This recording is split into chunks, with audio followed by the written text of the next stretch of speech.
Hello everyone, welcome back to my channel. मैं Maya Karadia. Today we will discuss about osmosis. So how we can define osmosis.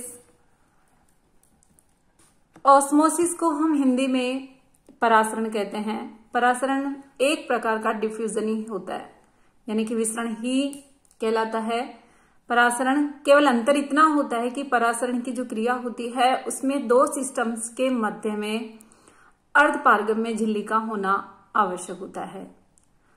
परासरण वह क्रिया है जिसमें अर्धपारगम्य झिल्ली द्वारा पृथक किए गए भिन्न सांद्रता वाले दो विलयनों में विलायक के अणुओं का विसरण कम सांद्रता वाले विलयन से अधिक सांद्रता वाले विलयन अर्थात विलायक की निम्न सांद्रता वाले घोल की तरफ होता है। जैसे शुगर सॉल्यूशन बनाया जाता है, पानी में शक्कर घोल दी जाती है, तो जो पानी होता है, जो जल होता है, उसको हम विलायक कहेंगे। विलायक की निम्न सांद्रता वाले घोल की तरफ, यानी कि जल की मात्रा जिस सॉल्यूशन में कम रहेगी, जल अधिक सांद्रता से कम सांद्रता की तरफ गमन करेगा। जैसे किशमिश का पानी में डालने के बाद फूल जाना, तो किशमिश के अंदर जल की कम मात्रा है बजाय बाहर की तरफ जल के, तो बाहर से जल किशमिश के भीतर प्रवेश करेगा और अंतः परासरण हो जाएगा। तो अंतः परासरण भी एक प्रकार का विसरण होता है जिसमें दो तंत्रों के बीच में अर्धपारगम्य झिल्ली की उपस्थिति आवश्यक होती है। इस तरह से परासरण दो प्रकार का होता है, अंतः परासरण और बाह्य परासरण। परासरण के बारे में और अलग तरीके से हम डिफाइन कर सकते हैं कि परासरण एक प्रकार के विसरण की प्रक्रिया होती है जिसमें जल अधिक सांद्रता वाले क्षेत्र से कम सांद्रता वाले क्षेत्र की ओर विसरित होता है। परासरण हमेशा एक पारगम्य या अर्धपारगम्य झिल्ली के द्वारा होता है। पौधों में जल की आपूर्ति परासरण क्रिया द्वारा ही होती है। परासरण की सर्वप्रथम जो खोज की थी एबे नॉलेट ने की थी। परासरण वह क्रिया है जिसमें अर्धपारगम्य झिल्ली द्वारा पृथक किए गए भिन्न सांद्रता वाले दो सॉल्यूशन में विलायक के अणुओं का विसरण कम सांद्रता वाले घोल अर्थात विलायक की उच्च सांद्रता वाले घोल से अधिक सांद्रता वाले घोल अर्थात विलायक की निम्न सांद्रता वाले घोल की तरफ होता है। अतः परासरण एक प्रकार का विसरण है जिसमें दो सिस्टम्स के बीच में सेमी परमेबल मेम्ब्रेन की उपस्थिति अनिवार्य होती है। सामने एक एक्सपेरिमेंट सेट किया हुआ है, ध्यान से देखिए। इस एक्सपेरिमेंट में आपको एक स्टैंड पे थिसिल फनल लगाई हुई है जो कि बीकर में सेट करी हुई है। बीकर में पानी लिया हुआ है, साफ पानी, और थिसिल फनल रखी हुई है उल्टी करके। इसमें इस थिसिल फनल के नीचे अर्धपारगम्य झिल्ली लगाई हुई है और इस फनल के अंदर शुगर सॉल्यूशन भरा हुआ है जो कि आप ए वाले डायग्राम में देख रहे हैं। इस डायग्राम में आप देखिए शुगर सॉल्यूशन का जो लेवल है, एक्सपेरिमेंट स्टार्ट होता है उससे पहले सेट कर दिया जाता है कि ये सॉल्यूशन यहां तक भरा हुआ है। बीकर में पानी है, साफ पानी लिया हुआ है और अंदर चीनी का घोल भरा हुआ है। बी वाले कुछ समय बाद हम बी वाले जो है डायग्राम को देखिए, इसमें जो शुगर सॉल्यूशन है उसका लेवल ऊपर की तरफ बढ़ जाता है और शुगर सॉल्यूशन का बढ़ना इसका मतलब है जल इस झिल्ली से होकर के अंदर प्रवेश कर जाता है।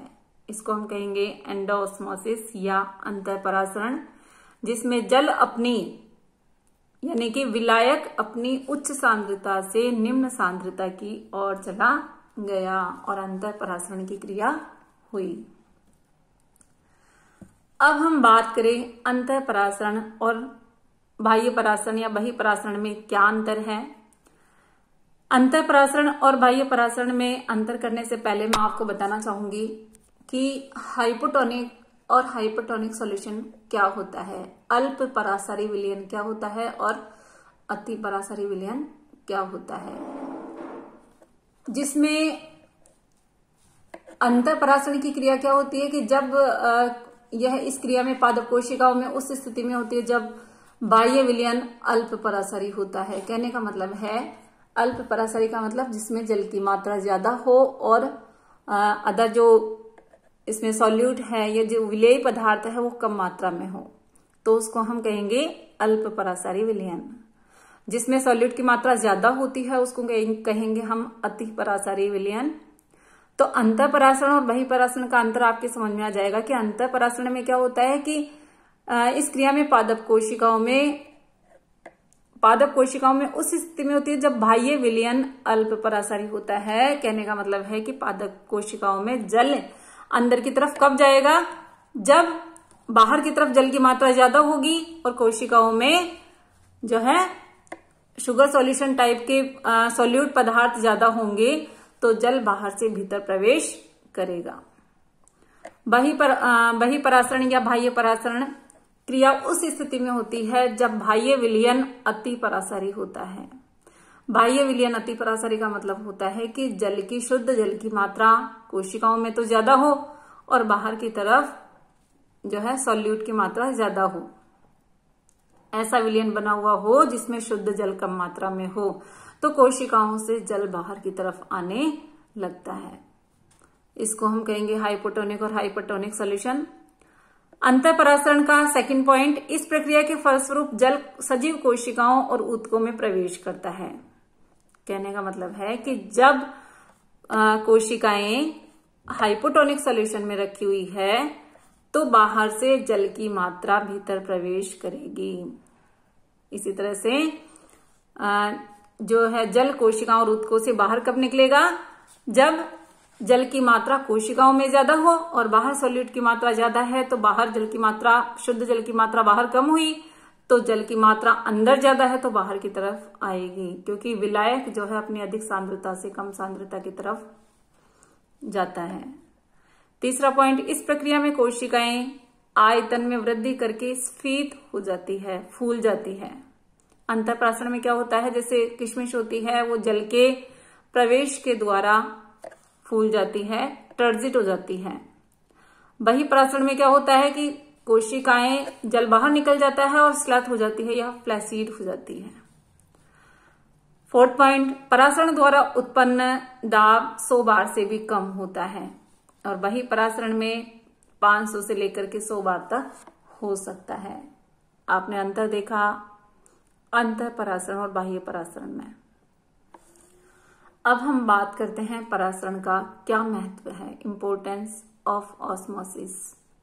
तो सबसे पहले जो प्लांट्स की जड़ें होती है, रूट हेयर्स होते हैं, रूट हेयर्स के द्वारा जो जल का एब्जॉर्प्शन होता है, पौधों के अंदर जल जाता है, एक कोशिका से दूसरी कोशिकाओं में होता हुआ काफी ऊंचाई तक जल पहुंचता है, तो वो परासरण के द्वारा होता है। कोशिका की स्फीत अवस्था परासरण पर निर्भर करती है। यह अवस्था सभी कोशिकीय क्रियाओं के लिए आवश्यक होती है, यानी कोशिकाओं में भीतर जल प्रवेश करता है और कोशिका की जो जैविक क्रियाएं संपन्न होती है वो भी परासरण के द्वारा होती है। जल का पौधों के विभिन्न अंगों में वितरण परासरण द्वारा ही होता है। तरुण कोशिकाओं की वृद्धि इसी क्रिया पर निर्भर करती है। यह क्रिया पादपों को फ्रीजिंग और डेसिकेशन के प्रति प्रतिरोधी बनाती है। ये है importance of osmosis. Then types of membrane, आप सेमी परमेबल मेम्ब्रेन्स का नाम सुनते हैं, इनमें क्या डिफरेंस है, ध्यान से सुनिएगा। पारगम्य झिल्लियां, पारगम्य झिल्ली क्या होती है, जिसमें विलेय और विलायक दोनों के कणों को पैसेज मिलता है, यानी कि मार्ग मिलता है, उनको परमेबल मेम्ब्रेन कहते हैं। जैसे कि कोशिका भित्ति, जिसमें सॉलिड और सॉल्वेंट दोनों के कण अंदर बाहर आ जा सकते हैं। इसके बाद अपारगम्य झिल्लियां, जिसमें सॉलिड और सॉल्वेंट दोनों के कणों को मार्ग नहीं मिलता है, नहीं गुजरने देती है, इनको हम इम्परमेबल मेम्ब्रेन कहते हैं, जैसे कि क्यूटिकल। इसके बाद चयनात्मक पारगम्य झिल्लियां, वे झिल्लियां जो जल के अणुओं के लिए अधिक पारगम्य तथा जल में घुले हुए पदार्थ, यानी जो सॉल्यूट के पार्टिकल्स हैं, कण हैं, विलेय पदार्थों के कण हैं, उनके लिए अपेक्षाकृत कम पारगम्य होती है। ऐसी झिल्लियां विभेदात्मक पारगम्य या चयनात्मक पारगम्य कहलाती हैं, जैसे कि प्लाज्मा मेम्ब्रेन, टोनोप्लास्ट एक्सेट्रा। अर्धपारगम्य झिल्लियां वे झिल्लियां जो कि विलायक के अणुओं के लिए पारगम्य होती है लेकिन विलेय के अणुओं के लिए पूर्णतः अपारगम्य होती है, इनको अर्धपारगम्य झिल्लियां कहते हैं।